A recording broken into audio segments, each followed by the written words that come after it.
আজ আমরা তৈরি করব সয়াবিন মোমো। তার জন্য আমি 500 গ্রাম রুল ময়দা নিয়ে নিয়েছি। রুল ময়দাটা ভালোভাবে চেলে ভালোভাবে মাখিয়ে নিলাম। মাখানো হয়ে গেলে আমি একটু একটু করে জল দিয়ে ভালোভাবে মাখিয়ে ডোটা তৈরি করে নেব, না শক্ত না নরম। ভালোভাবে দেখো মাখিয়ে নিচ্ছি। আটাটা মাখা হতে হতে আমরা এরপর একটা কড়াইয়ের মধ্যে জল বসিয়ে সয়াবিনটা সেদ্ধ করে নেব। সয়াবিনটা সেদ্ধ করার জন্য 1 প্যাকেট দেখো সয়াবিন নিয়ে নিয়েছি। পরিমাণ মতো জল দিয়ে দিলাম, একটু লবণ দিয়ে দিলাম। লবণটা দেওয়ার পর আমি 2 মিনিট অপেক্ষা করেছিলাম। দেখো 2 মিনিট পর আমার লবণ সেদ্ধ হয়ে গেছে। তারপর আমি আরেকটা কড়াই বসিয়ে দিলাম। কড়াইয়ের মধ্যে আমি একটু তেল দিয়ে দিলাম। তেলটা দেওয়া হয়ে গেলে গরম হয়ে গেছে তেল। তারপর আমরা একটু জিরে দিয়ে দিলাম, গোটা জিরে, আর একটু গাজর কুচি। গাজরটা দিলে সেদ্ধটা আরও সুন্দর হয়ে যাবে। তো গাজরটা ভালোভাবে একটু ভেজে নেব, না কাঁচা থাকলেও হয়ে যাবে। একটু ভাজা ভাজা হয়ে গেল। তারপর আমরা এর মধ্যে একটু দিয়ে দেব টমেটো কুচি। টমেটোটা একটু টকের, তোমরা দিতেও পারো নাও পারো, তোমাদের ইচ্ছা মতো বানিও। না, আমার একটু টমেটোটা ভালো লেগেছে তাই দিয়েছিলাম। তারপর আমরা এর মধ্যে পেঁয়াজ কুচি দিয়ে দিলাম। পেঁয়াজটা দেবে সেহেতু, যেহেতু আমাদের এটা সয়াবিন মোমো, তার জন্য আমাদের এই পেঁয়াজ কুচিটা দিতেই হবে। পেঁয়াজ কুচিটা দিলেই আমাদের মোমোর টেস্টটা আসবে। একটু রসুনও বাটা দিয়ে দিলাম, একটু আদা বাটাও দিয়ে দিয়েছিলাম।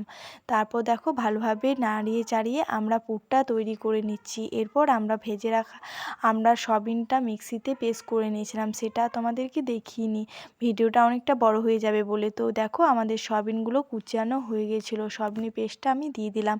পুরটা দেখো একটু একটু করে দিয়ে দিয়ে ভালোভাবে নেড়ে নিচ্ছি। সয়াবিনগুলো একদম মিহি করেও গুঁড়োতে হবে না, একটু পাতলা মানে কুচি কুচির মতো হয়ে যাবে। মিক্সিতে একবার দিলেই হয়ে যাবে। তারপর পরিমাণ মতো স্বাদ মতো লবণ দিয়ে দিলাম। লবণটা দেওয়ার পর ভালোভাবে আমরা মাখিয়ে নিলাম। আমাদের দেখো কত সুন্দর পুরটা তৈরি হয়ে গেছে। তারপর আমরা এর সাথে সয়া সস একটু দিয়ে দিলাম, আর একটু চিলি সস।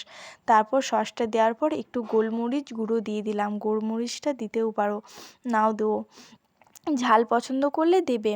তো গোলমরিচটা দেওয়ার পর আমি একটু একটু করে সুন্দরভাবে পুরটা নামিয়ে নিলাম। দেখো কতটা সুন্দর আমাদের লোভনীয় পুরটা তৈরি হয়েছে, তাই না বন্ধুরা? তো আমাদের রান্না আর পর আমি আটাটা মেখে রেখেছিলাম, তার আটাটা দেখো সুন্দরভাবে মেখে নিলাম। ডোটা একটা একটা করে আমি লাচি কেটে নিচ্ছি। লাচি কাটা হয়ে গেলে আমি লাচিগুলো দেখো রেখে দিলাম সুন্দরভাবে। তারপর আমরা ভালোভাবে বেলে নেব। বেলা হয়ে গেলে আমরা একটা গ্লাসের সাহায্যে গোল গোল করে কেটে নেব মোমোর শেপে। তারপর একটু একটু করে পুর দেখো সুন্দরভাবে বেলে নিচ্ছি। আমি বেলতে পারছিলাম না, তো তারপর কত কষ্ট করে কোনো রকমে বেলা করলাম একটুকু। তারপর বেলা হয়ে গেলে আমি গ্লাসের সাহায্যে গোল গোল করে কেটে নিলাম। দেখো সুন্দরভাবে শেপটা দিয়ে দিলাম। না কাটলেও হতো, কিন্তু যেহেতু সুন্দর লাগার জন্য আমি একটু কেটে সুন্দরভাবে মোমোটা তৈরি করে নিচ্ছি। তারপর দেখো আমি একটা গরম জলের হাঁড়ি বসিয়ে দিলাম। এর ওপর একটা আমরা ফুটো জাম দিয়ে দিলাম। জামটা দেওয়া হয়ে গিয়েছে।